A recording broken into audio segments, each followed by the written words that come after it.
Wheeler, wheeler, wheeler, wheeler, wheeler, wheeler, wheel, wheel. Nobody knows who you are, Will. Do you want people to know who you are, or are you happy to be anonymous? I'm happy to be anonymous. I don't know, I'm not that interesting though. They're not going to be bothered. They're not going to be bothered. Well, a few people have asked, who's Will? And you have a good dynamic with Will. And I just said he's Mystery Man Will. Oh, I like that. Yeah. Like Batman. Yeah, kind of like Batman. If he was small and weedy. You just done a run. Where did you run from? I ran all the way from Birkenhead. Straight to here? Straight to here. 7.5 miles. How long did it take you? No, well, it was all about pace. Slow running today. Yeah, Maffetone. 8.5 minute miles. Maffetone method. Maffetone method. Keeping it slow and consistent. Keeping it slow and consistent. You're in preparation for your half marathon, aren't you? Full marathon. Full marathon in Seville. Seville. Can't wait. 6 weeks out. Yeah, 6 weeks out now. Yeah. Jesus, it is quite a bit. Bloody hell. Oh, God. Yeah, not long now, mate. No, 16 miles tomorrow. So listen, this is entitled. It is titled. We'll have Weinstein in the title. Do you know what number podcast this is? Is it 8 now? Yeah, it is. It's the 8th one. So much has happened since October. Well, I think we actually recorded some of the other podcasts earlier than that. I think they're like August, September. Yeah. So like some of them are a bit out of date. So I'm going to release them all this week, and I'll release this with it as well. Oh, cool. Okay. So what do you know about the Weinstein thing? Not a lot, other than apparently he's been a bit of a bad boy and a bit of a bastard. Mm-hmm. Not very nice to women. Yeah. So these allegations, I looked it up on the Wikipedia. Yeah. 72 women claim that he sexually harassed them, and 12 women have said it's actually rape. Now, when they've described the rape, a good number of them have said he forcibly performed oral sex on me. Now, that's a little bit of a not unusual, but let's say idiosyncratic way of raping somebody. So that it makes me think it probably is true. I don't think most rapists force oral. Well, I can't say most rapists. I don't have the stats, but I'm sure that that's an idiosyncratic way of doing rape. I wouldn't say you knew many rapists either. I don't know that many. You know, it's been a while since they've been round to the house. I have known a few. I've known a few who've been convicted for it, but not many.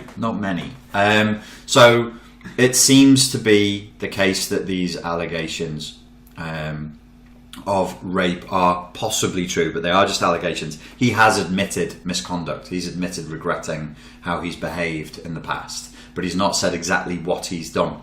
And well, unless people actually say I regret this, because I tend to not believe the regret. Well, What do you actually regret? Yeah, what is it you're regretting specifically? Louis C.K. came out with an apology for this kind of behaviour. Did you hear about that? No, but I saw your YouTube video about it. His response was rather anemic, where he said, I was in a position of power, many people admired me, and I shouldn't have done it. And it's like, let's hear less about how much people admire you, and what position of power are you in, Wanky McWankerson, and fucking start saying you're sorry for traumatising people, you daft cunt. So I only saw your YouTube video. Was it just wanking, or did he do a little raping as well? No, it was he would get girls and say, do you mind if I masturbate in front of you? And that was his thing, was to have a wank in front of them. What a weird thing to want to do. Yeah, and the major issue with it obviously isn't, the physical assault side of things, and nobody's saying that he's dragging people off the street and raping them at knife point, but the abuse of power, the fact that he's in a power position. These girls are, just by virtue of the fact that if you're a middle-aged man and you're communicating with a girl who's in her early 20s, you have power over her. But also they wanted work through him. Oh, they were comedians? They were comedians or actresses. So there was a power dynamic there where they would want something from him. So he would have him to his room, he would lock the door behind him, and then he would just start wanking. Now, I don't know if he locked any doors, and he did this several times, and on one occasion he actually said to the woman first, do you want to come up to my hotel room and watch me masturbate? Because they don't say wanking in America. Well, yeah, true, yeah. And she said yes, and went along with it, and then there are other situations where they weren't going along with it. But in all of this, I was thinking about, it's really a power thing. Nobody's proven at this point, I doubt that you would be able to prove or convict Harvey Weinstein for raping, but he's admitted sexual harassment. So there is this power that you can have over people, whether you're a man or a woman, where you can do things to them sexually and sort of cross their boundaries sexually without actually committing rape. Yeah, they're doing something. Well, he's doing something they don't want him to do, but Correct. he's doing it anyway. But he's doing it anyway. Like assaulting someone, That's sexual assault, sexual harassment. punching them. Yeah. Well, he's not actually punching them. No, But he's sort of there's a threat of dire consequence there. The other thing that people are very angry with Weinstein for is that if anybody protested too much, or if any girls threatened to come out with what he'd done, he would basically have them blacklisted in Hollywood. He'd ruin their careers. so playing devil's advocate, is there any women would have come out and said, actually, I did quite fancy him, I felt like having sex with him, and then he made me rich? Sorry, have you seen Harvey Weinstein? No. No. Nobody said that. Probably not, no. Nobody's He's not a going- good-looking man. No, he's fairly hideous. Is he? I think we could start Sweaty. Yeah, I think we can start from the baseline conclusion that nobody wanted to see him naked. And if they did, they immediately checked themselves into a psychiatrist's office. Yes, my ultimate fantasy was that this grotesquely obese, extremely ugly man would take his clothes off in front of me. So there is this, I think, it's this issue. I think people are rechecking their boundaries. Speaking as a psychologist, I think what's happening in the collective unconscious is a re-establishment of people's boundaries. Now, nobody's talking about it that way, but when you've got so many people jumping on the bandwagon, and I don't mean that necessarily dismissively, so many people are on top of this, and there's such a hysterical, strong emotional response. I think that everybody just feels collectively like we need to check what our values are, and we need to check what we're prepared to put up with. Because if we don't, some of the things that are going on in the world today will continue to go on. Some of the things that people really don't like. Yeah. On a broader political global sphere, Yeah. there are things going on that we've just kind of allowed to pass, and maybe people are full of regret and guilt, and that's why they're trying to re-establish their boundaries. When I took this cap off, I noticed I could hear a lot more. Oh, could you? Yeah. Are your ears still bad? No, it's pretty much healed. It's pretty much healed. That's good. There's still a bit of is there still a scab in there? A bit. Yeah, a little one. I had shingles in the ear, ladies and gents. After being in California for 3 months, I just don't feel too bad for him. Yeah, pretty tired. Run down the old central nervous system, and then I got, it's called Hunter-Ramsey syndrome, which is shingles of the ear. Pretty nasty place to get shingles. Did it actually hurt your ear? Of course it fucking hurt me ear. Or was it just you felt like you had flu? No. It was, the infection the was? first 2 weeks was ear pain, but that didn't really bother me that much. It was the flu and the exhaustion was the most annoying thing. And the dizziness. I got really, really bad vertigo from it as well. Yeah. I mean, so the Weinstein thing, me and my wife were watching the concert in Chester. Mm-hmm. We get on the train with the family back, and everyone's talking about how bad this poor Weinstein thing is, and oh God, what's his name? The black guy from the TV shows in the 80s. Oh, Bill Cosby. Everyone's talking about how dreadful it is and how bad it is. And you know, how you wouldn't want it to happen to everyone, but it'll cross the line, but awful. And then we got into sort of a slightly lighter topic of the 80s, and everyone we were with was of a slightly older generation, and we were all going, well, if you were walking down an office in the 80s, you tend to get your arse slapped. For women, we're saying. And the men were agreeing, you know, it was dreadful in the 80s, you know, it was pretty bad. In the 90s, you didn't get that actual physical contact. But you've got a lot of the men getting jobs over women and stuff, and hopefully that's gone by. And then Blackheart pipes up, and she's talking, and she's saying, it's just creating weakness. What? Just weakness. What's creating weakness? Just all this coming out now, because it doesn't teach women to tell men to fuck off. Oh, well, yeah, you know, it's an interesting point of view. And then she said, what do you want men to be? And then she was like, the biggest selling book of the last 5 years is 50 Shades of Grey. 50 Shades of Grey. What do you all want? Okay. We were all a little bit pissed, and it Yeah. was quite funny, and Yeah. Pissed means drunk American cousins. yeah. Doesn't mean angry. Yeah, no, it's Well, you know, only a woman can say that. Well, yeah, we true. can't say it as men because we're in the power position. True. You see, so if you say that, you can get lynched. But no, there is a few levels when you actually start drilling down into it and people's responses. There are a few levels of hypocrisy here, not in terms of the women coming out and saying, let's stick with Harvey Weinstein as the example. Obviously, there have been other accusations. And we weren't talking about weakness and compared to Harvey Weinstein. We were talking just about the arse slapping and the little innuendo and stuff. Yeah. So, okay, well, let's just clarify our position here. Do you think a bit of arse slapping and a bit of innuendo is... Fuck no, I couldn't stand that. I'd hate to do that. Well, I wasn't asking whether you wanted to do it. I was asking whether you thought it was okay. I don't think it's okay. It made me and watching it with nothing would make me more uncomfortable. Yeah. I'd have to run away. Well, I always sort of in that sort of debate go, especially with guys, I'm like, well, how would you feel if it was your mum, your wife, or your daughter? You know, you might want to do it, but from a subjective point of view, you might think, oh, that's awesome. I get to grab somebody's arse who doesn't want to have their arse grabbed and spice my day up. Blech. But if that was your daughter, how would you feel? If that was your wife, how would you feel? Yeah. So you can say, yeah, definitely don't think that is a good idea, and that's not an environment that I would want anybody to be stuck in, especially if it's going to, it's driven some people to suicide. It drives some people to feel extremely anxious and very, very unsafe. The hypocritical element and the kind of the elephant in the room for me is that everybody in Hollywood knows that this is what Hollywood is like. I have heard one actor, and he's the crazy guy, he's like a youth actor, and he was just saying Hollywood's just one big paedophile ring. Corey Haim. Him? Yeah. Corey Haim.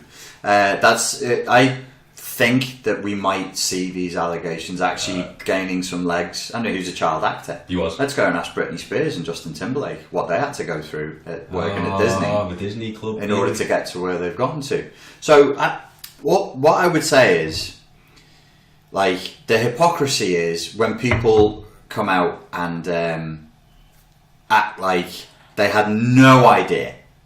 And they had no idea what was going on, and they think it's the worst thing in the world. Because we've just had a bunch of actors and actresses, I think at the BAFTAs, all dressed in black, with the Me Too badges on, and they're all showing solidarity for people who've come out and declared that they were sexually harassed. Yeah, but I don't understand why it always takes about one person that's been fucked over 10 years ago, doesn't it? Why didn't they all stand up for her when she was being fucked over 10 years ago? So this is the point that I was meandering to. Is I allege that everybody knows very well that is what goes on in Hollywood. And all of those celebrities who are like, oh, we stand in solidarity, we think it's terrible as well. Motherfucker, you are in the industry. You're the wallpaper. You're the fucking foundation. You're the furniture through which the rapes happen. Don't fucking turn up today with a shining painted face going, oh, this is awful. Fuck you, you millionaire from taking money from paedophiles and rapists. Fuck you. I don't have any Nazi collaborators showing up going, oh, that's fucking terrible. Where'd you get your money from, mate? The things, I just don't know where. You can't collaborate and be part of the fucking system and then turn up all shiny and go, where do I queue for my slice of righteous indignation pie? No, motherfucker. That's it. You don't get to eat any righteous indignation pie because you also suck at the teats of the devil. Fuck you. Oh, I'm wearing black to show solidarity. Well, fuck your solidarity. Go back to your mansion. You took the chocolate. So I always like the Silence of the Lambs stories, and there's a sub-story where there's a transgender bodybuilding woman and her brother, and the brother's a psychopath paedophile. And mate, do you not remember this? Did you not read the books? No, I didn't read the books. Did you see the last film? There was a guy called Mason Verger, played by Gary Oldman. No, Gary Oldman. Gary Oldman. Wasn't Ralph Fiennes. And Mason Verger's face is completely destroyed because Hannibal Lecter made him carve his own face up. Is he what? Am I thinking of a film where he eats the picture? There's nobody eating any pictures. It was called Red something. The last Hannibal film. Oh, Red Dragon. Red Dragon, yeah. So yeah, that's one of that was the first Hannibal Lecter book. Oh, okay. And of the films, it was the third Hannibal Lecter movie to come out. Right. So it's not released in sequence. Okay. This was anyway. So there's a paedophile psychopath brother and his sister, and what he does in order to pull children in is he gives them chocolate. So in exchange, he gets orphans, really poor orphans, and he exchanges chocolate for Pied Piper. Yeah, like a Pied Piper, sexual favours. And even his sister fell for it. And Hannibal Lecter, to irritate this character, he's called Mason Verger, she's Margot Verger, to irritate and to provoke her, he says, but Margot, you took the chocolate. You took the chocolate. So for me, it's like a shorthand for compromise. Everybody in Hollywood took the chocolate. Stop pretending you don't know that Hollywood is based on the casting couch and blowjobs. Now, so here's my 2 pieces of reverse engineering for such an outrageous allegation. The whole thing is like a big system. It's to make movies, it's entertainment, sure, but let's stop pretend. Like all these fucking actors and actresses turning up going, I didn't know. I didn't know. Excuse me.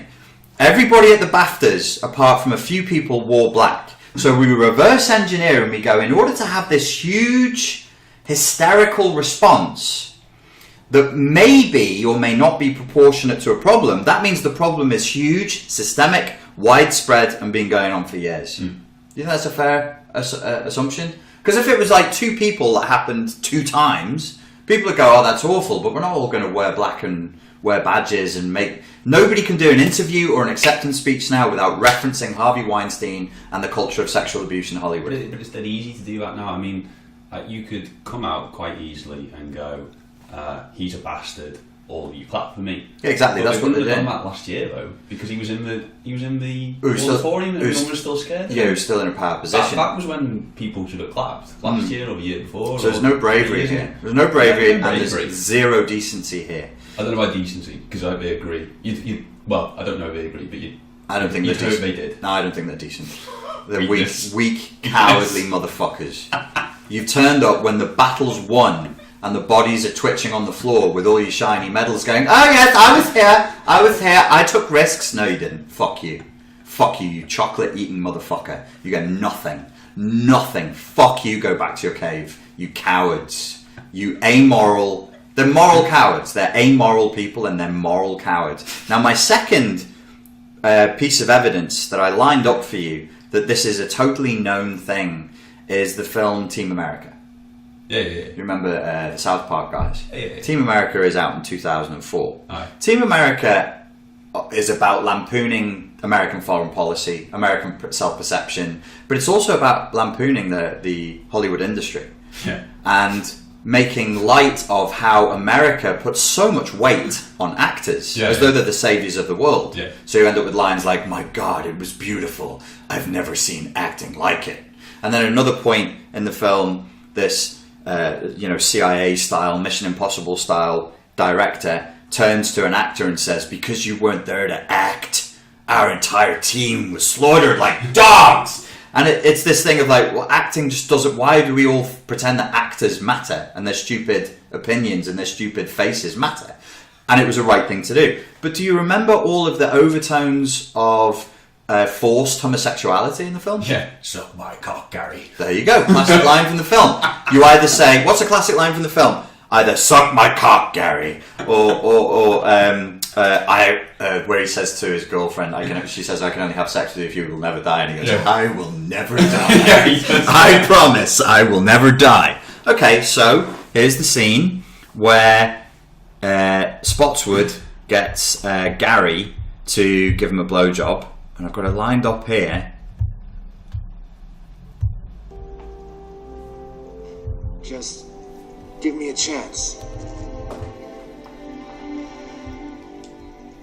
All right, I'll trust you. But only if you will perform oral sex on me. What? Right here, right now. can't be serious. So then eventually, like, he emotionally pressures him and says, if you're really serious about wanting back on this mission and to help your friends, you're going to do this for me. Yeah. It's not about oral sex, Gary. It's about trust. Now, if that's a funny joke that audiences get, then surely actors get it more. So we've all known since 2004, at least, that most of the people who are successful celebrities in Hollywood have probably sucked cock to get there. Doesn't Marilyn Manson's autobiography reference that loads? I thought you were going to say Marilyn Monroe. No. But who was handed round. Oh, was so, it? yeah, back in the 60s now. By all the top people in the entertainment industry. JFK got her last. This is allegedly. I'm not, and then people are like, she killed herself. I wonder why. She was so successful and a millionaire. It's like, well, yeah, she was psychologically destroyed. Long-term trauma and abuse and exploitation. So my 2 points are, if everybody is now in Hollywood wearing black and every fucking speech is the slice of righteous indignation pie, and if we have a joke in Team America that we all laughed, we all thought that was funny. 14 years ago now? 2004, so yeah, 14 years ago. We all knew. And now we're all like, oh goodness.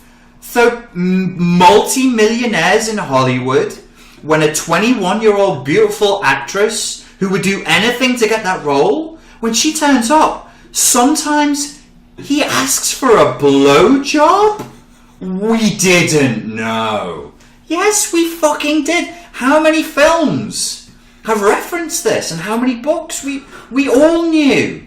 We're all complicit because we like films. We want to be entertained. We like listening to music. We're all complicit. Yeah. So this idea that, like, to me, it's hypocrisy. I'm not saying these guys aren't guilty. Obviously. Yeah. I don't want to live in a culture where we have to say a rapist is bad. Obviously, he's, if that, I don't want to have to sit here and say that. Obviously, it's a dreadful thing to do. What I'm saying is the rank hypocrisy of us all pretending we weren't perfectly well aware that that's what was going on. And, to the point where some people have said that's all it's for. Hollywood in New York, the entertainment industry's there. That's the place where all the hopefuls of the 320 million people across America drift to, hoping for one little piece of the action. I mean, I suppose it's a lot to do with blokes, isn't it? I mean, when you speak to anyone about why did you start a band? To get laid. Why do you want to be rich and powerful? To get laid. That was the thing in the Facebook movie, wasn't it? Zuckerberg talking to the guy who created Napster. Oh, was it? Why did you create Napster? To get more girls. Why did you create Facebook? To get more girls. So this is the other element of that's where I was going. So this guy gets rich and powerful, and you're saying he's very ugly, and he still can't get girls. So he's going to begin to hate women, isn't he? You know what? I don't.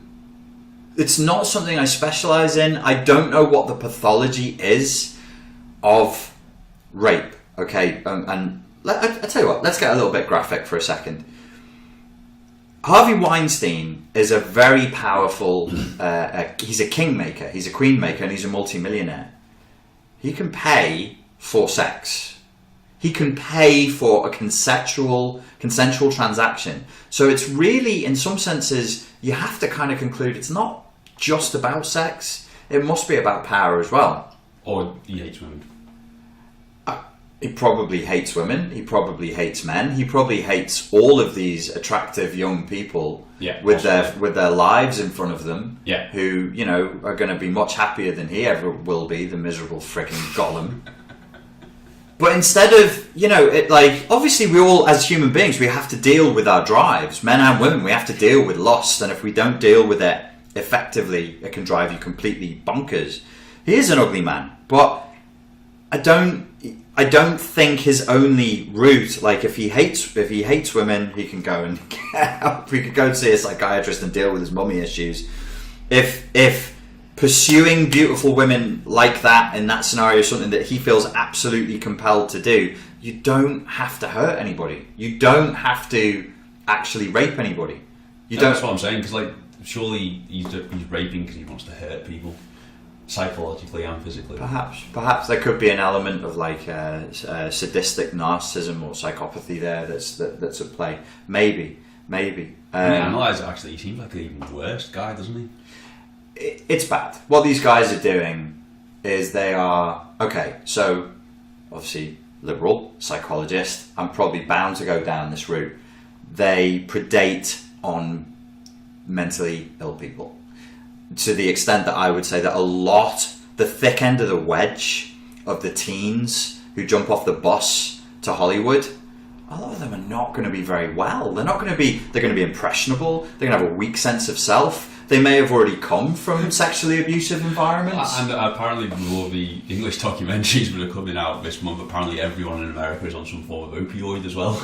Oh well, I think that's relatively new, but it's always been a heavily medicated country for sure. So what, where I was going with that was to just say, like, if you do that, if you're a Hollywood mogul and you do that, to some extent you could say, well, you're actually exploiting not just the young and the hopeful, but people who are not, maybe we shouldn't go so far as to say mentally unwell, but not mentally strong.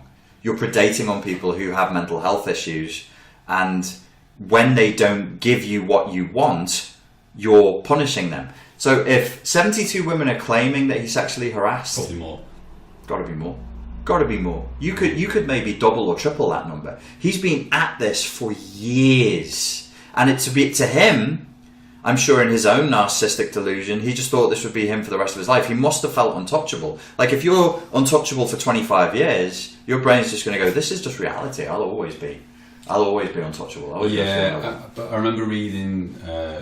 I think he's saying a meticulous subject, that once that person in power has sort of two ways to go. Once they've fucked everything, bought everything, had every form of pleasure, they either turn to altruism, and is altruism the right word? Yeah. Giving, philanthropy, charity, that's the only last thing to make themselves feel good. Yeah. Or they turn sort of pure evil. Right. And I think he's saying that in conjunction with what Marx is saying, so that'll be the second something of communism, the second round of it, when it actually works, when capitalism breaks, when all these rich people can't feel good any other way than philanthropy. Right. So we're saying that Weinstein was the opposite. What's the second phase of communism? I can't remember reading Marx. I haven't read it. You were bluffing away at Marx there. Yeah, there's a first stage of communism, isn't there? It doesn't work. Then it turns to capitalism, and there's a second stage when it actually works, isn't there? As far as I'm concerned, there is only one stage of communism, the one that is the fantasy. Yeah, it is a fantasy. The one that is like, wow, Karl Marx, well done, mate, what were you smoking? And how the fuck did anyone take this seriously? And this is coming from a very left-leaning person, but when you read raw Marx communism, I'm like, it sounds like a story from a sci-fi novel to me. How lovely. It does, yeah. I actually think that's the only... You'd have to have robot overlords with an infinite artificial intelligence to make communism work. Anyway, we're drifting there. What were you saying? Harvey Weinstein was on the back end of the second phase of Marxism. Yeah. So instead of turning to philanthropy... Is this when the bourgeoisie take hold of the workers? Yeah. And they're like, if you want a potato for your daughter, you must do certain things for me. Are you sure? You turned into a bastard and not a nice guy. Yeah, no, I mean, I think if you're in a position of power, I used to say for years, like, there are some humans who definitely shouldn't be in positions of power, and these days I would probably say humans just shouldn't be in positions of power. It's not good. It's not good for you. It generally speaking, it brings out like a dark side in people. It's rare that I don't see somebody abusing their power in some way. Yeah, people must do it all the time. Even just, accountants and stuff must just skim a little bit off, move a little bit, or maybe, they take that dinner on the Thursday night, I'll give you that account, if you pay for my holiday, you fly me out to Singapore for a week, we'll discuss what it'll mean for the company, maybe for 2 hours, and I'll spend the other 6 days with my family out on a holiday, so I haven't had to book any annual leave. Plenty of that going on. Should all be illegal. But where does this leave me? I'm a single man. Everybody's hysterical about sexual harassment. How is it that I can be assertive as a man? I'm so riddled with my liberal white guilt. You don't want to be too assertive. Well, if I look at a woman, how can you go to Patriarchy? How does bachata work now? It's called bachata. Bachata, sorry. For a start. How it works is... you get the cramps. Yeah. That's after your run, isn't it? Yeah. You might need some water in a minute. No, well, bachata is formal, and it's consent is pre-approved. Yeah. They want me to dance with them, and I want to dance with them, and that's why they're there. Yeah. But someone looking through the window. Oh, that's sexual assault. That's disgraceful. He's taken her hand and is now dancing with her. Yeah, well, from some, I did dance with a girl. This is going back last year from Liverpool University, and she told me she was studying feminism. Yeah, and she was like, "This, I'm going to tell my lecturer." She was laughing. She had a really good sense of humor. She was like, "I'm going to tell my lecturer about this." Yeah, because the girl who was teaching me and her kept saying, "Let the man lead. You do what the man wants. This is a male-led dance. He gives, you receive." And she was just tittering away to herself. I had a little chat with her outside after. She was like, "Oh, I'm studying feminism," and I'm like, "Oh yeah, okay." Well, that's good to tell. Yeah. I mean, it is like all of the Latin dances are like that. The man provides structure and lead, and then the woman's job is to flow with what he offers and to be beautiful in that context. Very nice. It's just, when it's innocent, it's very nice, isn't it? It's just gender oppression. I'm telling you.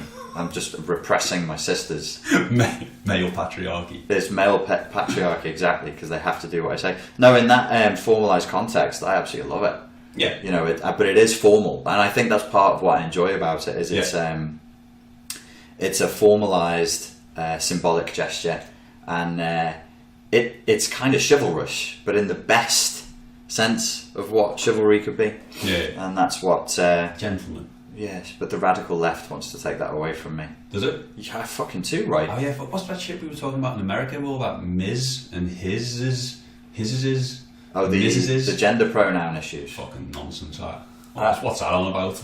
Listen, before we get on to gender pronouns, which probably merits an entire podcast, I noticed you had other questions written down on your little note form thing. Oh yeah. Well, no, actually, I wasn't. We were going to, because obviously you've been in. Was that the first time you met Finn in October? I can't remember. Yeah.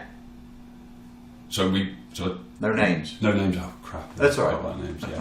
The baby. The baby. Yeah. Yeah. That's bad. Sorry. That's all right. That's all right. So Richard's first nephew. Yeah.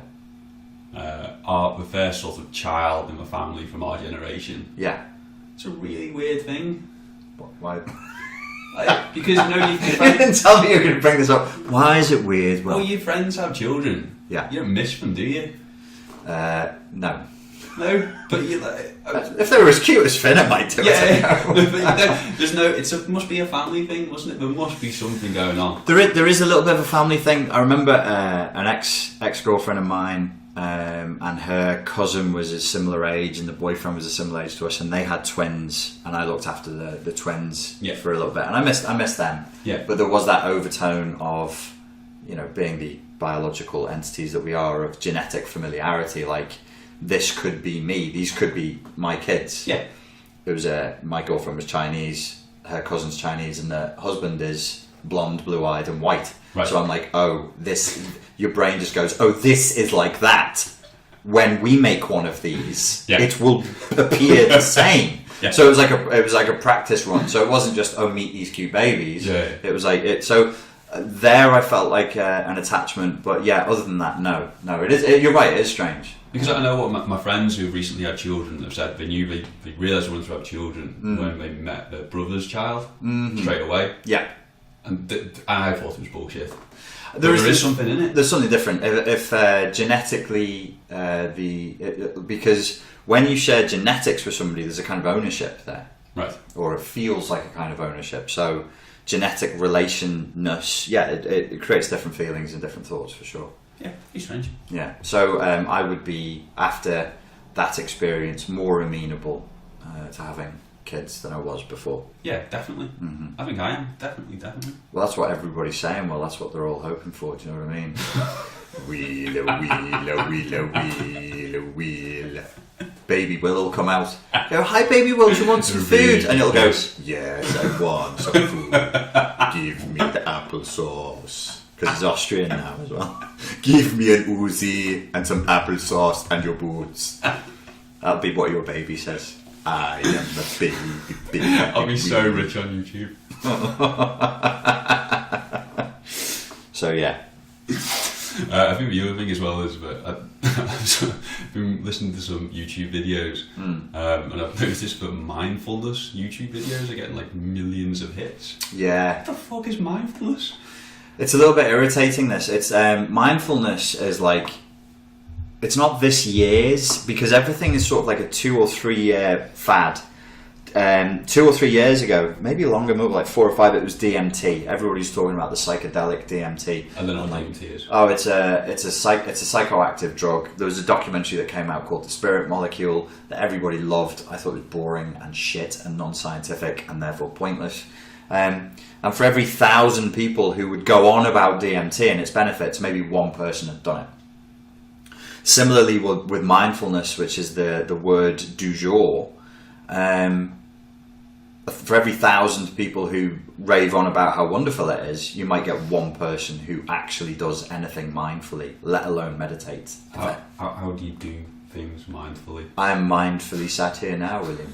Would you like a lesson in Zen Buddhism? I would a little bit, yeah. Okay, so when I was younger, I learnt about mindfulness, which is a term that not everybody likes. Eckhart Tolle doesn't like mindfulness. Do you know Eckhart Tolle? No. Eckhart Tolle's a German chap. He studied, I think he did English, Lit and history. He's a smart fellow at the University of Cambridge, and then he wasn't feeling mentally very well, and he took some time out, and he spent a lot of time sitting on a park bench, and he claims to have come to an enlightenment while sat on the park bench, which was basically there is nothing which is as good as nothing. Which is he doesn't say he's a Zen Buddhist, but his philosophy, jives with Zen Buddhism pretty clearly. So his whole thing was stillness and being in the now and being mindful. But he doesn't like mindful, because if you say mindful, that means you have a full mind, and he'd be like, no, empty mind. It's a little bit pedantic. He is German and became enlightened by sitting on a park bench, and he's an English literature student from Cambridge. Yeah, well, yeah. Yes, he's a tiny bit word pedantic, not to stereotype German intellectuals, but He went to Cambridge. he went to Cambridge, so yeah, pedantic, perhaps. So his whole thing was like just being. His book was called The Power of Now. And that was really all it was talking about how powerful it is to be in the present moment. So mindful is a reference to the Zen mode of Buddhism would be just there is only the present moment and there is only the here and now. And living mindfully would be to put your consciousness just in what is in the present moment reality, which is quite hard. Yeah, and have I massively misunderstood Buddhism? What do you mean, mate? Well, I thought... You went a bit scouse then. Yeah. Have I massively misunderstood Buddhism? I thought the whole point of Buddhism was that you lived forever into millions of different lives, and you lived back a million lives as well, and how can it be about the here and now? You might have misunderstood Buddhism. Right. I'm not saying you're wrong, but you might have misunderstood Buddhism. There's a ton of different schools of Buddhism, okay. And Buddhism, most people would agree, apart from some pedants, that it springs from Hinduism. So, yes. I remember that from school. Yeah, you remember that from school. It is contested now, because like I always used to say, oh, well, we know that the first Buddha, the founder of Buddhism, Prince Gautama, he was a Hindu prince, and then people said, no, actually, it wasn't quite blah, blah, blah, blah, blah. Yeah. Okay, so, yeah, there is, in most schools of Buddhism, there is a belief in past lives, and there is a belief that you'll go through future lives. But the nuanced understanding of exactly what that means might be lost on us as Westerners. And you need a bit of psycholinguistics to understand that, and you need a bit of Zizek. There are things that we don't know that we're not supposed to believe that they believe, in air quotes. I'm trying to work through that. Okay, so Zizek's examples came from like his experience as a young man in the Yugoslavian army. You know, the good old days under Tito. I didn't know he was in the army. Yeah, it was for a little while. Explains a lot more, to be fair now. I think they had to. I think under Tito, everybody service. National Service, and then he got in trouble. I think for being. I think he was, even though he calls himself a communist, I think he got in trouble then for being anti-communist. Anyway, that's another story. But one of the stories I heard until recently was Yugoslavian army. The instructor says, "Look, boys, under the UN conventions of the rules of war, you may not shoot soldiers who are parachuting down. You may not shoot a soldier who's parachuting. It's against the rules of war, because the guy is like, he can't defend himself, blah blah. And they do an hour of that lecture, and the lecture finishes and he says, okay, come over here, we're going to the shooting range, I'm going to show you a technique now for shooting parachutists.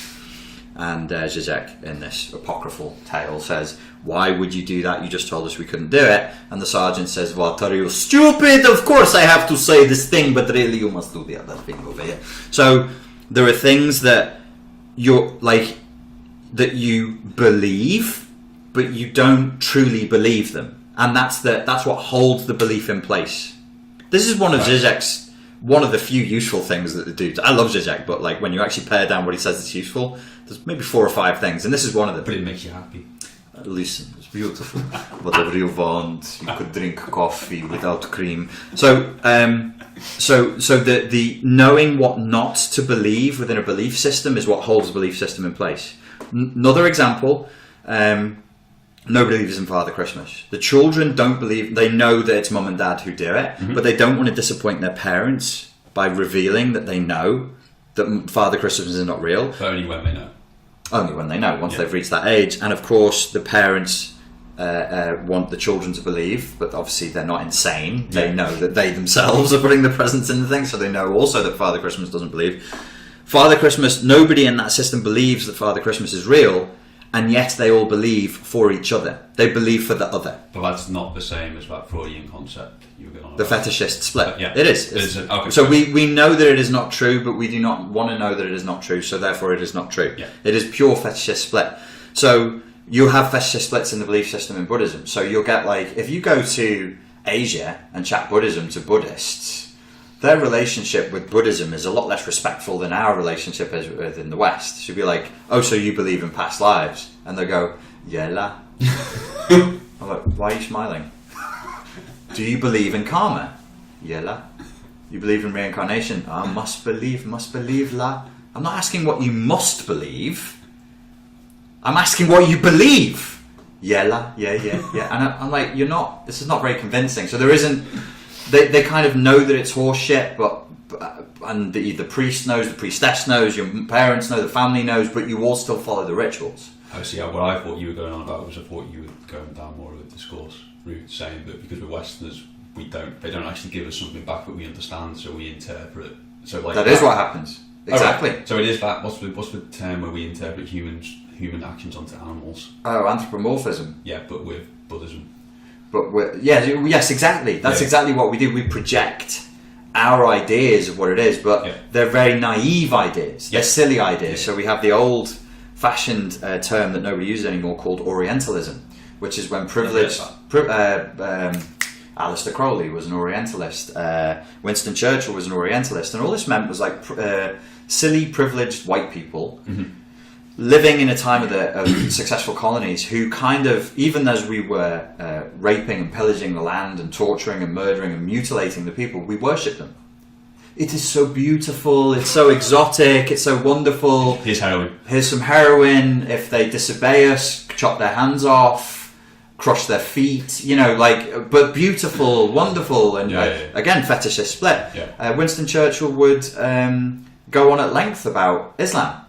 And even though he had shot many Muslim soldiers and criticised Islam openly, he would sometimes dress in what he considered naively to be Islamic or Arabic clothing. And yet, when questioned, Winston Churchill did not know the difference between Sunni Islam and Shia Islam, even though he'd been to those countries. He was a real scholar of history. That's what we're told. That's what we're told.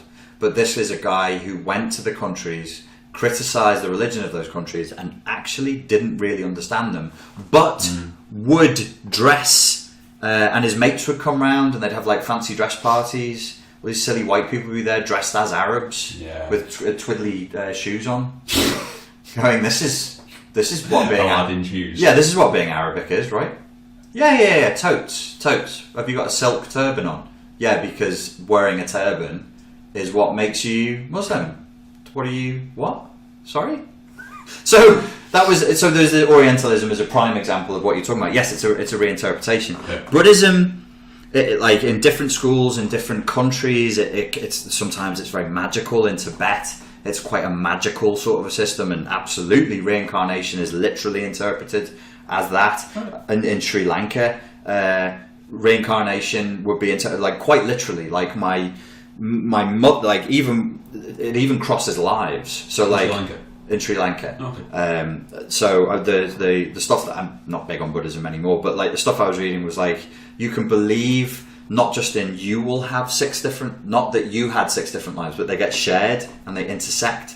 So I have a daughter, she's 3 years old, my mother dies, and then I go, oh, my mum's now my daughter. And it's like, reincarnation can't work like that, because your mum died before your daughter was born. No, that's my mum now.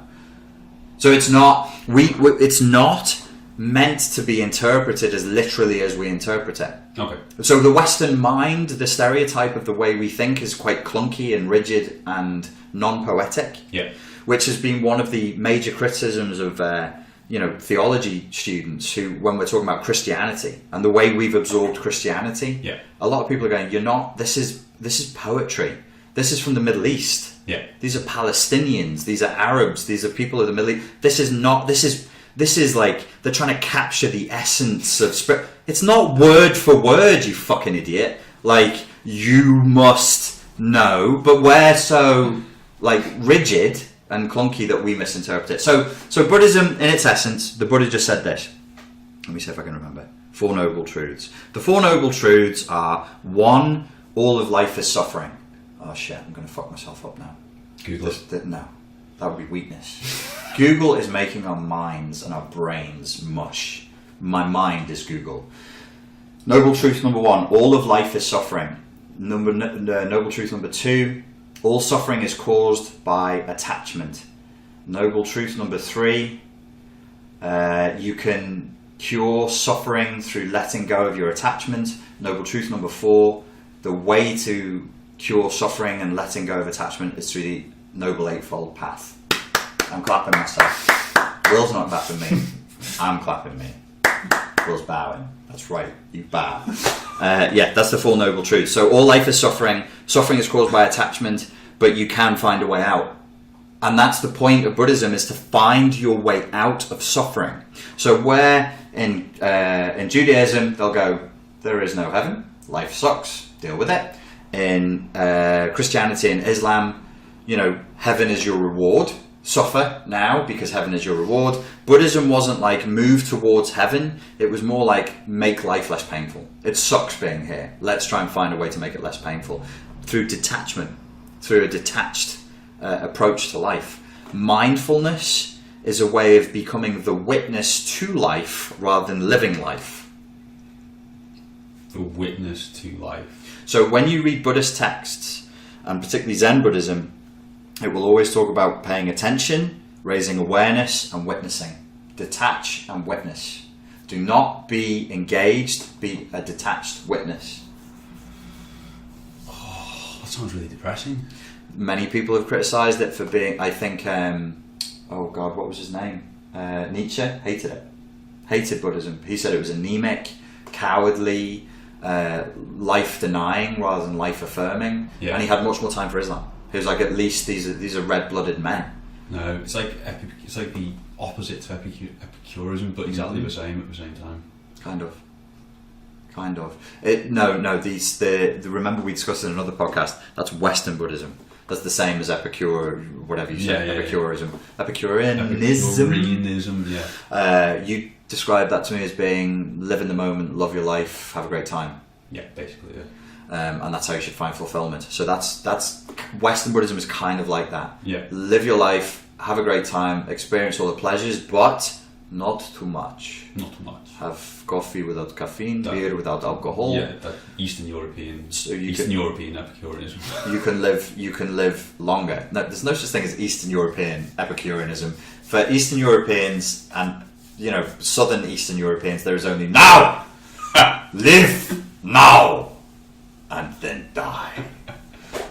It's some of the philosophy. I don't know what you would call that philosophy, but it's much more involved. It's much more attached. It's all about attachment in their worldview. So it's a cold, anemic kind of detached worldview. It's very useful. Mindfulness is very, very useful. I wonder why people are absorbing it now. And teaching me. And like Zizek, I suspect it's actually just an element of Western Buddhism. It's like a fake. For most people, it's a completely fake thing. Okay, I'll tell you where it's useful. Okay. The samurai loved Zen Buddhism. That was, I think it is not too extreme to say that beyond Shintoism and beyond the standards of like ancestor worship, Zen Buddhism was the tool du jour for preparing yourself for battle. It is good as a sports person who must react with high-level reactions to be very, very mindful. That means you're fully associated, you're in the body, you watch the ball. If I'm going to draw a samurai sword and try and cut your head off, you better be paying attention to what the fuck is going on. Yeah, Jesus Christ, yeah. I mean, boxers say, oh God, who's the guy who's just retired? He beat the Russian guy twice. Olympic gold medalist. Can't remember his name. British? No, American. Oh, it's poor. You're giving me very little context. Yeah, I remember he won Olympic gold. Is it American?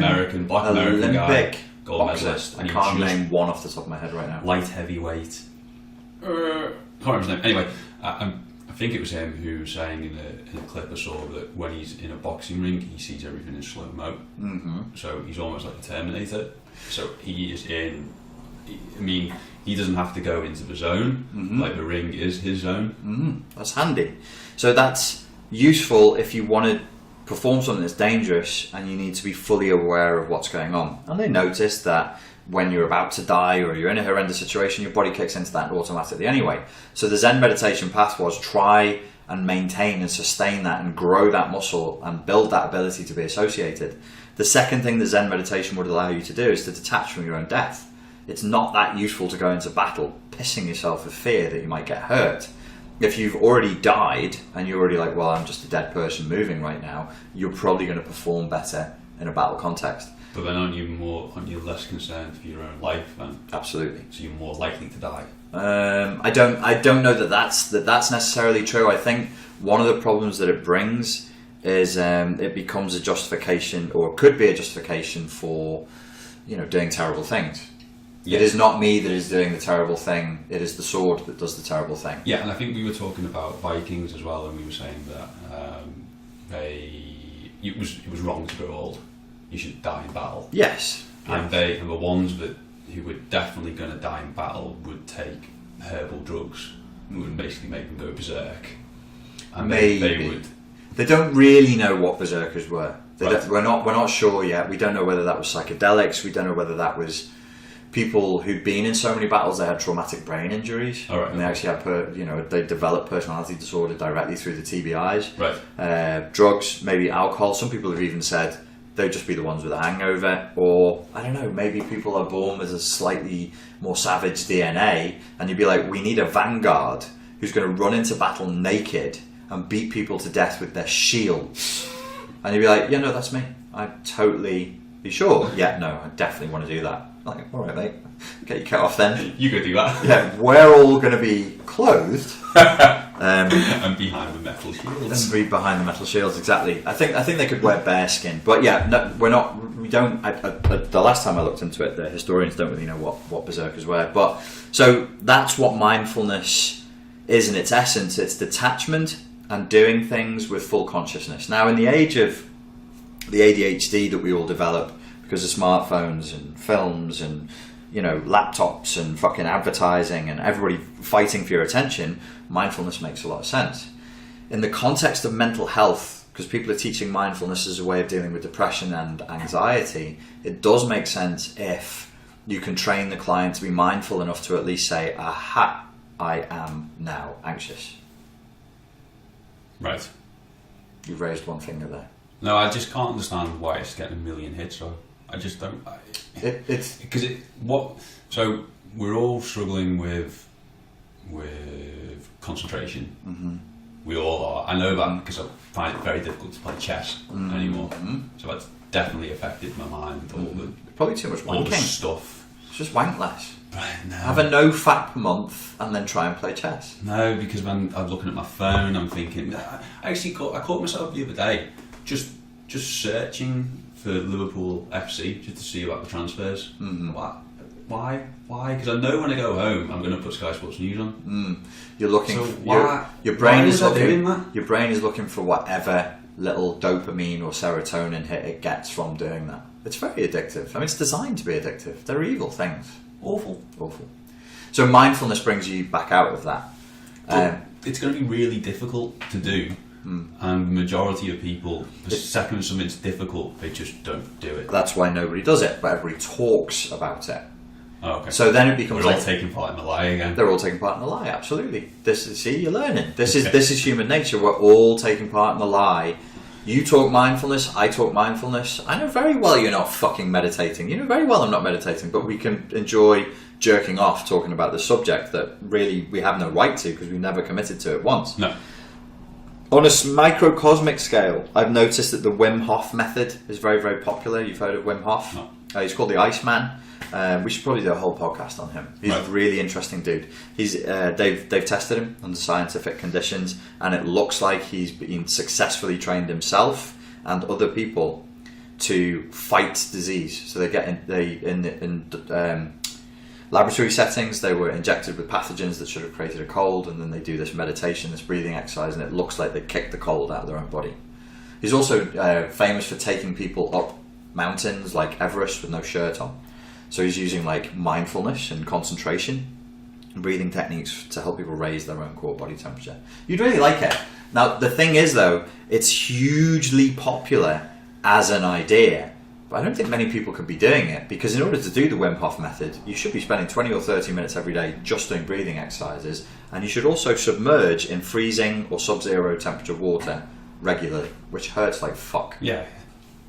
So it's another. I'm giving it an example as one of these things of like people talk about it, like they were talking about DMT, but nobody's actually doing it, and their pleasure is in chatting about it as though they might do it. Just teasing their own nipples with the idea. Oh, I might maybe. Oh, yes, I'll never do that. Oh, never ever. Well, yeah. I just thinking about it, just oh my god. So the next big thing then is going to be that whole social media addiction, isn't it? That's everywhere in the last 2 weeks, I reckon. Huge. But then it is New Year, so it might fade in February. Maybe. I think people are catching on, especially for young people, like the adolescents and people under the age of 25. Social media really is clearly having a damaging effect. We can see people are killing themselves because of online bullying. Anxiety and depression amongst these young people is incredibly high. One of the reasons I think that has happened is that as adults, our filters and our ego boundaries are stronger. And so we know that it's all bullshit, whereas these kids, they don't realise that the stuff they're watching on Instagram and Facebook and all that, instead of the brain automatically, unconsciously filtering it and going, well, this is a load of shit. Yeah. They're going, this is real. That girl's ass looks like that.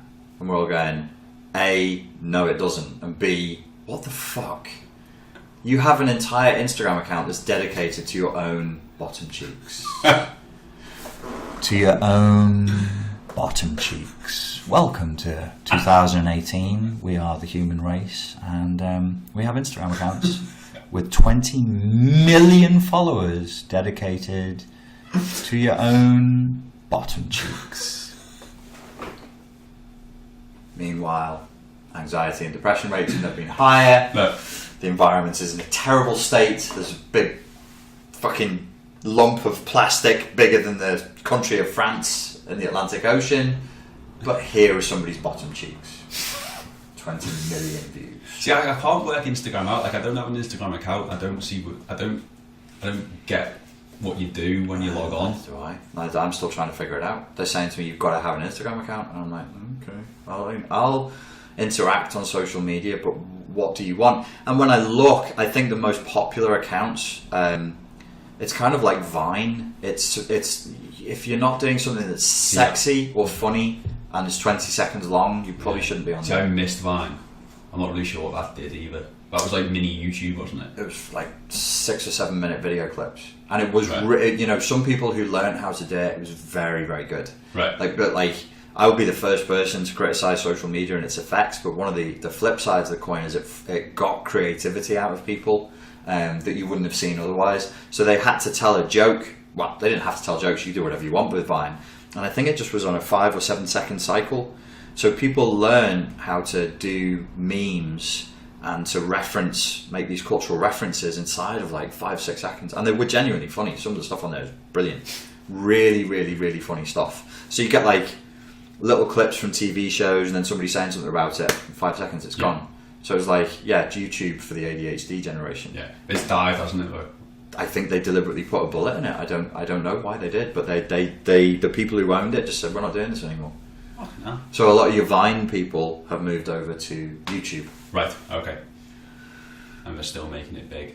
Making it very, very big. They know exactly what they're doing. They know their audience. So this is going to be the next round of people coming out and becoming social media addiction specialists.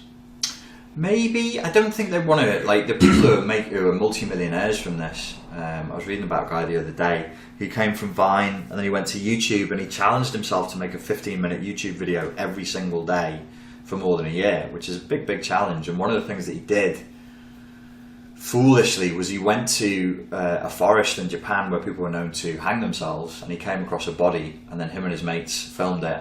Apparently, I didn't see it, they apparently laughed and made light of it, and then they uploaded it, and now he's in a lot of trouble. It's just rude as well, you know, like it's just really uncouth and fucking... He's a young lad, he's done really, really well, he's a multi-millionaire through Vine and through YouTube. Of course he's going to overstep the boundaries sometimes. I mean, he knows that it's that. Like, I have zero moral condemnation, because I'm just like, of course you shouldn't do that. Let's sit down and have a conversation about it. He's not going to sit there and go, no, I'm glad I did it. Like, that was a really smart thing to do. He was like, his defense, and it was a shit apology as well. It was a really weak apology. So people have forgotten how to apologize, you know. Was I produced so much content and I just forgot like where I was up to, and I shouldn't have done this. And I'm like, dude, just future reference. No corpses or jokes about corpses. You'll probably find life is better when like that's somebody's son, somebody's husband, somebody's father, and that's a really, it's gross. It's really, really gross. But weird. Yeah, it's weird. It is weird. Psychopathic, some would argue. I just think he's young. I think when you're young, the part of your brain that deals with consequence is not fully formed, and he's the same age range as people who kill themselves in car crashes. Well, he's like 18, 19, is he? I think he's a little older. I would think 21, 22, so he's at the back end of that age range, but he's still there. But see, the thing is, that's when you're just coming out of university, isn't it? I think that's when most people have had all that kicked out of them, because at home... I did I mention the fact that he's a multi-millionaire from making funny videos? Oh, right, yeah. So imagine what that would do to your fucking brain. Yeah, so there's just going to be people telling him he's brilliant 24/7. His own brain is going to be telling him he's brilliant. I mean, imagine a multi-millionaire because you're funny and you make funny videos on Vine and on YouTube.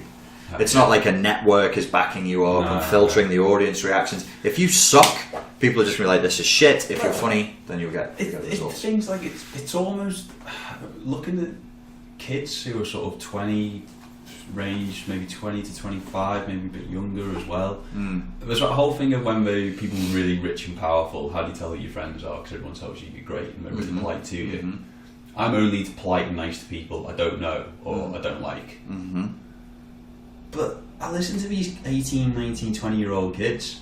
They're just so nice to each other. Why are we calling each other knobs? Because that would be... It's just like all... Just wimpy and like, just what the fuck? How do we know who their friends are? That would be oppressive if they did that. There's a Facebook group. My mate who's was a pro bodybuilder. He's teaching fitness and nutrition, and he put something on this Facebook group that said, it was kind of slightly controversial. It's to do with a diet that a doctor did under.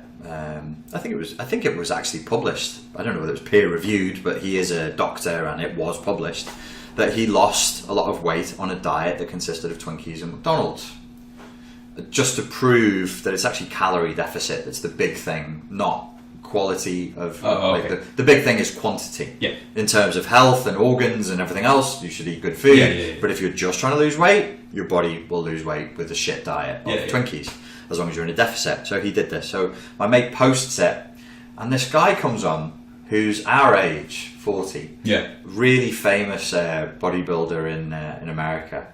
And he's like, this is bullshit, it's nonsense, blah, blah, blah, blah. And if you do this, if you just eat Twinkies, you're going to die. And I'm like, the point, my friend, of the article is calorie deficit. Nobody's saying eating Twinkies is good for you. Yeah. That's why it's a remarkable thing, because Yeah. he's eating something that is verifiably bad for him and still got thin. Carcinogenic. Yeah, but basically carcinogenic, but still managed to get to like sub 10% body fat. Okay. That's the point of the article. But still eating Twinkies is bad for you. I'm like, for God's sake, shut the fuck up, idiot. Now I'm saying that because it's my mate's page, and I'm a moderator on that page. I never really say anything. I'm just rude. He's being really rude and saying, well, this is fucking bullshit. And your mate, he's calling my mate a dickhead for posting it. Yeah. So I just get straight back in there and go, you're the fucking dickhead. Shut your damn mouth, you bellend. I was still in America at the time. And he's like the next state up from me. And I'm like, if this escalates, I'm going to get old school. I'm going to be like, I'm going to get on a plane. I'm going to punch you in your stupid face. You're going to get knocked out by a fat bloke. Fuck you. And then other PTs, other personal trainers, and I can see from their profile pictures, they're all like 21, 22 years old, who are mates with my mate, are like going, oh guys, you shouldn't troll, and you know, this is bad, and you shouldn't. I'm like, what the fuck is wrong with you? This lad, Danny, everybody knows Danny actually. Danny's your mate, he's my mate. Get stuck in! Yeah, there we go. This guy's a fully grown adult male. He is famous in America. His life is flexing his muscles. You are punching up, believe me. Put the boot in. And they're like, oh, you guys, it's not cool. Calm down. Fuck you, it's Facebook. It's a comment section. Nobody's going to get hurt. Ugh, for God, I was just like, whatever. I do not recognise you as young Englishmen. I don't know what's happened to young Englishmen. They were really, really distressed. But me and this other 40-year-old are not distressed. No. We're just going, fuck you, and he's going, fuck you.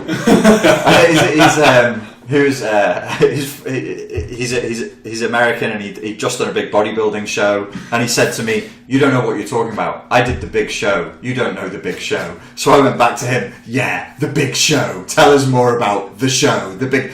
And these guys, they jump in, and they're like, oh, this is wrong. You shouldn't be talking to each other like that. Why not be nice to each other? Weak. Spineless. But confrontation fearing. Back to that point. And they all have beautiful hair. How do we know who their friends are, though? They don't.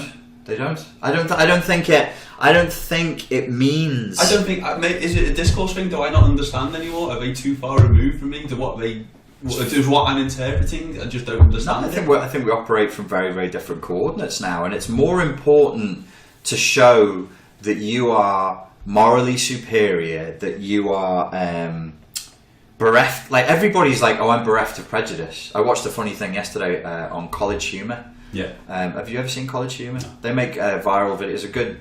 It's good. Not everything is gold, but most of it is pretty good. It's a Facebook. I don't know where it started. I don't know if they're SNL people, but anyway, they have their own Facebook page, and it's 3 guys and a girl, and they're chatting, and this girl says, she starts going, I can't see race, and he was like, okay, but you just said to Gary, who's a man, da da da, and she went, oh, is Gary a man? And they went, what do you mean? She was like, I don't see gender. And they were like, what? and then it goes on, and she's like, I don't see age. And he's like, well, you know that bald guy? I don't see bald. You know that guy who doesn't hear very well? I don't see disability. And it just goes, it's like a 2-minute sketch. It just goes on, and she just can't see. Like everybody is so keen to present themselves as squeaky clean of any prejudice that we're all just like Ken and Barbie dolls with the genitals. There's just like a plastic bump of clean plasticness. Yeah. It's weird. It's really, really weird. And it's a rush to who can present themselves as being the squeaky cleaniest. Because so say you bring out some fucking great product and you stop banging the table, and you sell 10,000 of it in 1 month. Yeah. And you make £500,000. Mm-hmm. And you walk in a pub and you go, I just made £500,000. Your mate is going to go, oh, you fucking pretentious wanker. You can get the first fucking round him then, can't you, you prick? And you know your mate who's actually a little bit pissed off will go, oh, well done.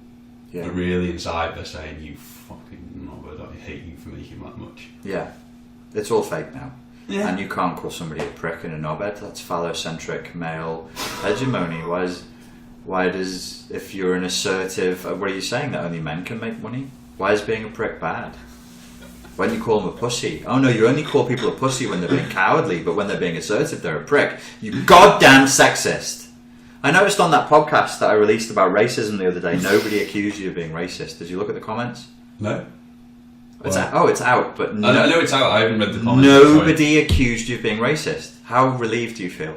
Excellent, lovely. Yeah, no, not one person said that you were racist. I mean, nobody has responded spicily to it yet, which kind of bothers me because maybe we're a bit weak on it. I don't know, but nobody said anything spicy. But we don't expect anyone to say anything spicy. It's the internet. Like, this is the place where people put spiciness for the sake of it. We haven't offended anybody yet. So I don't know. We might need to ramp it up. Not on this one because I'm tired today. Well, I can't. Oh, I did boxing yesterday. Oh, did you? I was the shingles, and then I'm back in the gym this week. Did you do a bit of week. sparring? Well, I didn't. Did you feel a little bit weak? I didn't want to do any sparring. I just said, can we please just? I wanted to do like pad drills. I wanted to dance. I'm dancing tonight. I'm gonna go dancing tonight. We did pad drills. I wanted to do defense stuff. Because I watched a bare knuckle fight with some travelling folk last week, and then I was like, there was a mistake that the guy kept on making, and then I was like, how do you fix that mistake? And it got me into a whole boxing thing, and I was like, oh, I'm interested in boxing again because I've not been asked for years, and then it just got me back into it. Anyway, what the fucking hell are we talking about? Yeah, you didn't get accused of being racist. Excellent. But I'm accusing you of being sexist now because you called somebody a fucking prick in a hypothetical pub, in a hypothetical scenario that doesn't even exist. Because you were saying that people can be very, very fake. Yeah, I think there is... I'd never come across that before, and I'd never seen... the PTs, they're all about like 21, 22, 23 years old, and they're doing this thing of going... They're coming to me and being like, stop trolling him. And I'm like, are you out of your damn mind? This idiot has come onto my friend's Facebook page and is swearing at him and calling him names... And I'm sticking up for him. It's like they don't seem to give each other. It's like they can wear anything they want as well. You know what I mean? Not that they shouldn't, because you're meant to be able to just take it. So if you look at that Neymar or that the F1 driver Lewis Hamilton, just with ridiculous shit on. I know I bought a pair of boat shoes. I very much like my boat shoes, and I will not stop wearing my boat shoes. But I knew the second that I walked into the pub, I was going to get a lot of shit for those dreadful little plimsoll things I had on. What boat shoes? Those little plimsoll things that you can wear. Have I seen them on you? Yeah. Did I give you some stick? Of course you did. Good, I'm glad I did. That's the point. I must have been drunk. I don't remember them at all. I don't remember them at all. What you said about Lewis Hamilton? Does he wear wacky stuff? Yeah, not that he shouldn't. Well, not that he should not wear it. But he wears outrageous stuff. But I imagine his mates aren't going, you look like a fucking knob. He got in trouble this week. He had a pop at his niece or nephew. I think his nephew was talking about wearing a dress, and on social media he said boys shouldn't wear dresses, and he got dogpiled for it. Really? Yeah. I'll send you the link if I can find it later. Was it not just a bit like hearted, like come on, just giving him a little bit it came up in my Facebook feed and I didn't even follow it. I just looked at it and went, I can't even be bothered to, just like... But that's what I was saying, so the 20-year-old, wife's younger brother walks in the pub. Mm-hmm. His mates aren't giving him any shit. His wife's... Who's what? No, my wife's younger brother walked in the pub. His mates aren't giving him any... What do you mean? Just all being nice to each other. Like the first thing I thought... How old is he? 22. He had these little skinny jeans on, and I thought, you've got to give him some, thigh gap, you little... Too flipping right, especially if he's got a lovely thigh gap. Well, exactly, but his mates are all like, they're just not being nice to It is a bit. It's gone too far the other way. But maybe that's what needs to happen. Like all of this, the stuff that we started talking about with the Weinstein, and then me saying that the overreaction to it and the bandwagon hopping not that it's an overreaction to what has actually happened, but it's people acting like they didn't fucking know. Like they just woke up that day and like, oh, wow, this happens in my industry? Come the fuck on. Come the fuck on. You know very well what goes on in your industry. That maybe this, like, you get like a weird response where it's an over response, so we can come back to a point of going, okay, we've just all agreed now as adults that that's not appropriate, we're not going to do it anymore. And similarly, because we've had such a push to kind of stop bullying and to stop shaming people if they're gay, or to stop shaming people if they're transgender, which you had to do because there were people out there who were beating the fuck out of people for being gay, and they still are. There's extremes though, aren't there? You know, there are extremes. I myself was gay bashed. I was glassed in the face for being gay. And so obviously, like, that, you know, I know that you have to stop that. But I wonder sometimes in people's, you know, people from our camp, from a liberal left-leaning camp, with the best will in the world, I wonder if they end up creating the opposite effect through heavy-handed or naive attempts to control something. Like the PC culture, politically correct culture, rather than trying to actually hack away at the roots of, let's say, racism, and saying, you know, why do humans have xenophobic thoughts? Where does this come from? Is it genetic? Is it about tribalism? Is it about disease? Is it about, you know, the fear of whatever? We go to, don't say that word. Yeah, don't talk about it. Don't talk about it. And you're like, what does that fix exactly? How does that actually solve or cure racism? You're just treating people like children and saying, don't do that thing. That's really like how, that doesn't fucking help anybody.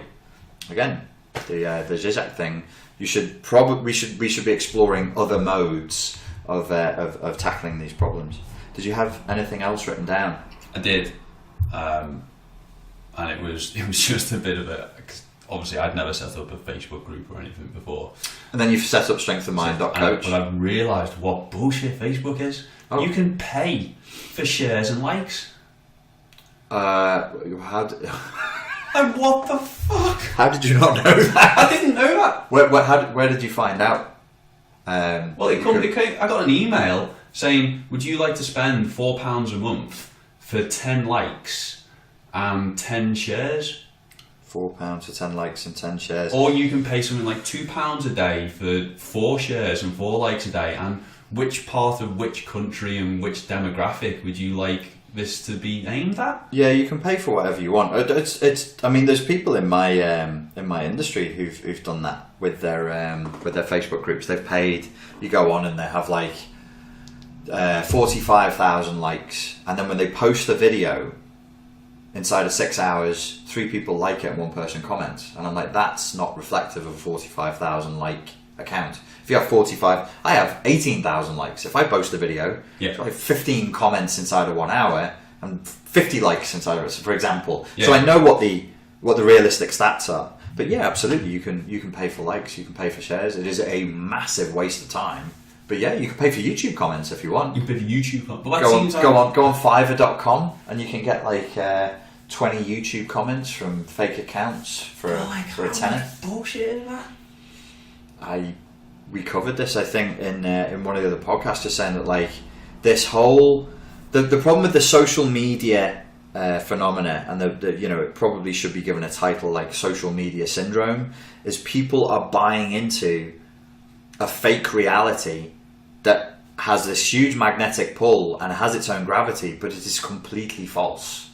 Everybody, like, you want to go on Instagram and look at people's arses. That nobody looks like that. The people that you're seeing, they don't. All of that shit is photoshopped and posed. So you're getting body dysmorphia, or these kids, like, we as adults probably wouldn't get it, but the younger people looking at that going, oh, that's what a man looks like. And it's like, dude, that's what a man looks like after 10 years of dieting and training and lots of steroids. He didn't just he's not just going for a jog a couple of times a week.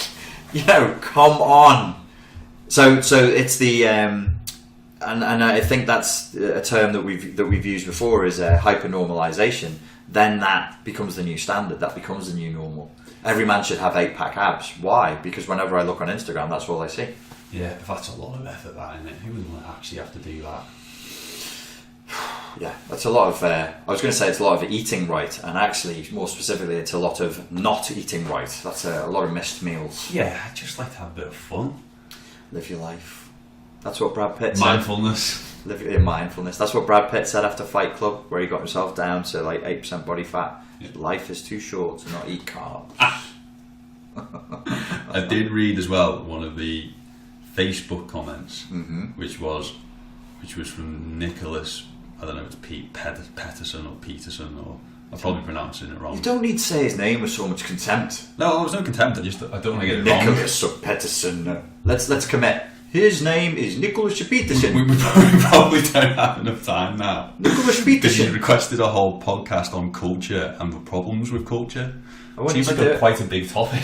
Do it in a Dutch voice. Let's assume. No, I can't do accent. I'm not going to do that.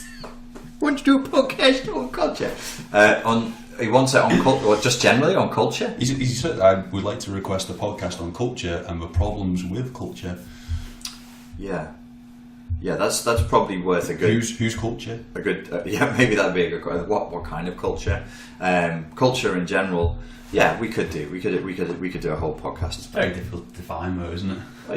I always just say to people, look, remember the old Terence McKenna adage, culture is not your friend. Whatever, the culture that we live in is not here to support your happiness and mental health and fulfillment and contribution. It's the culture that we live in is to make you pay your taxes and buy more spangly things. We are all just slaves, comrade. Slaves to the capitalist pig dog system, endless torture, slavery, pain, and the sweet release of death. There is nothing more. You may eat a potato. Half potato.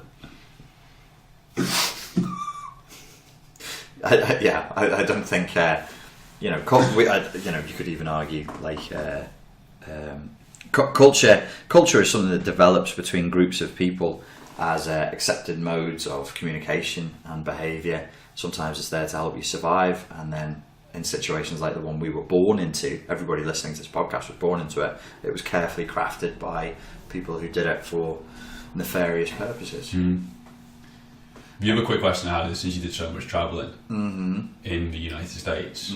Could you tell a big difference? Could you tell which state you were in just by the people? Oh God, we really should do one on the United States, but I don't want to upset people. The United States, state by state, yeah, it's definitely a country of different countries, like state by state, with their separate cultures and separate modes of behaviour and everything else. It does feel like separate countries for sure, yeah. What Richie's rubbing his eyes, he looks like he's about to die. He's getting a bit tired. The America is a tricky one. It's a tricky one. Do you like America? I liked America. I mean, the first time I went I don't really think I experienced America. I think it was one of those holidays where you just go to see stuff. Like, ooh, there's Niagara Falls. Ooh, there's the Badlands. Ooh, there's the Grand Canyon. Ooh, there's Yosemite. I'm just looking at things. Whereas, 2 weeks in Encinitas isn't the longest time to spend in a place, but because of the people we were hanging around with and with most of the time, you're getting a little bit more essence of the culture, I think. Did you like it? It's a very strange place. Did you like it? I liked the place, yeah. And the people were very polite and nice and all that. But did you like it? I wouldn't live there. But I wouldn't live there mainly because of the food. You hate the people. No, I like the people. The food. No, stop lying! I'm actually genuinely not lying. Food was shit. Are you saying Americans don't have any taste and they don't know how to eat? I'm not saying that's a massive generalisation. Well, I'll fucking say it. Americans don't have any fucking taste and they don't know how to eat. They don't know what quality is. I'll fucking say it. I'll fucking say it. A lot of people walking around America acting like simulations from some fucking weird virtual reality game or characters from a film. I'll fucking say it. The place is some big, weird, cult-like project that doesn't feel like it's finished yet. Camp America. What are we doing? Nobody knows. Who are we being? Whatever you say. Alright.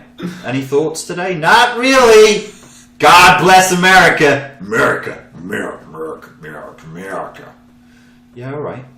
Yeah. It's great. This massive cult camp that you But created. I think the thing is as well, I think we say quite a lot, and I say more and more, the more I leave Europe, the more I realise how much I love Europe. I love Europe so much. I do love Europe. I genuinely love Europe. You can go to America. This is the best thing about America, is then going to Spain or going to Portugal afterwards. See, I haven't done that yet. I'm going to Spain in 3 weeks. The last time, not this time, but the last time, I went straight from LAX, landed in Gatwick, spent 12 hours in Gatwick, and went straight to Faro Airport. I could have kissed the ground. I was, as we flew in to Faro Airport, I was getting choked up. I was looking at the houses and the countryside. I was like, I fucking love Portugal, and you don't even know, and it's so beautiful. And I was like, fucking hell. The plane touched down, the doors open, I smelled that air, I drank that fucker in as I filled my lungs with just real place, a real authentic place that doesn't have a flag on every fucking thing you see to remind you of where you are. Where am I? Because I forgot that I'm drinking the American beer from the American glass in the American bar on the American road on fucking highway Camp America. In case any of you forget, we're Americans. Yeah, no, I heard you the first million fucking times that you told me you were American. I heard. We belong here. This is our country. Who are you fucking trying to convince? We earned it. The Navajo? The Hopi? The Comanche? Who are you fucking trying to convince that this is your land, motherfucker? You look like invaders to me. So this is the podcast that ends my business relationship. From Street Fight Secrets, Spartan Life Coach and beyond. Full boycott. Full boycott. So, guys. Right, we're going to finish on that fucking bombshell. And we'll see you next time. Bye-bye. Bye.